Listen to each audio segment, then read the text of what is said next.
Because of Winn Dixie by Kate DiCamillo. Chapter 1. My name is India Opal Bulani, and last summer my daddy, the preacher, sent me to the store for a box of macaroni and cheese, some white rice, and 2 tomatoes, and I came back with a dog. This is what happened. I walked into the produce section of the Winn Dixie grocery store to pick out my 2 tomatoes, and I almost bumped right into the store manager.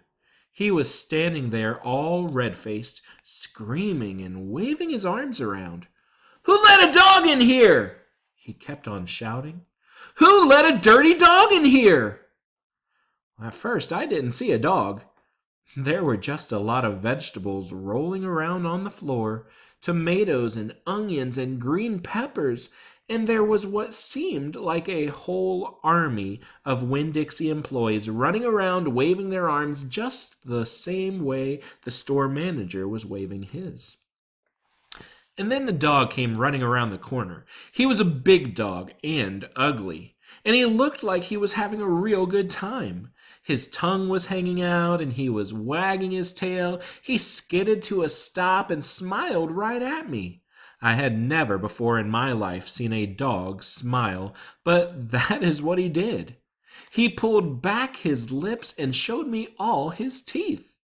Then he wagged his tail so hard that he knocked some oranges off a display, and they went rolling everywhere, mixing in with the tomatoes and onions and green peppers. The manager screamed, "Somebody grab that dog!"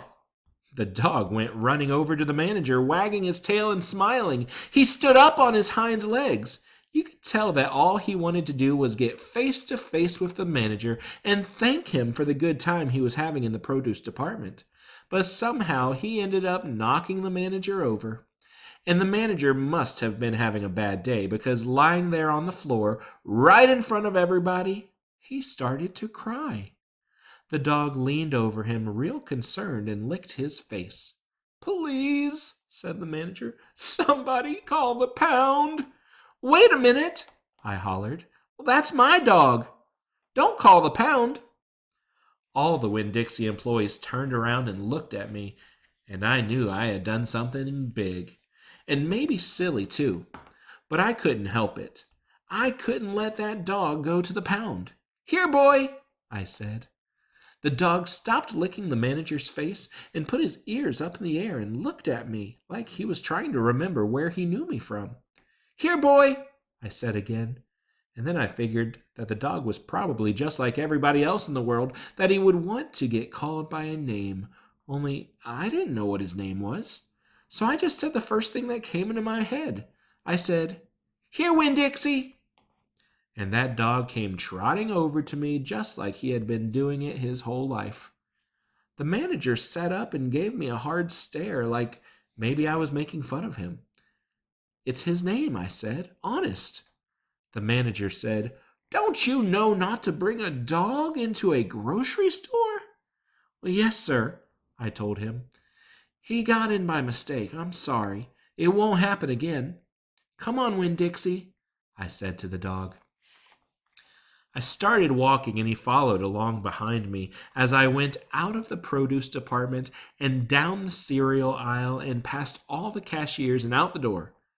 Once we were safe outside, I checked him over real careful, and he didn't look that good. He was big but skinny. You could see his ribs, and there were bald patches all over him, places where he didn't have any fur at all. Mostly he looked like a big piece of brown carpet that had been left out in the rain. "You're a mess," I told him. "I bet you don't belong to anybody." He smiled at me. He did that thing again, where he pulled back his lips and showed me his teeth. He smiled so big that it made him sneeze. It was like he was saying, "I know I'm a mess. Isn't it funny?" Well, it's hard not to immediately fall in love with a dog who has a good sense of humor.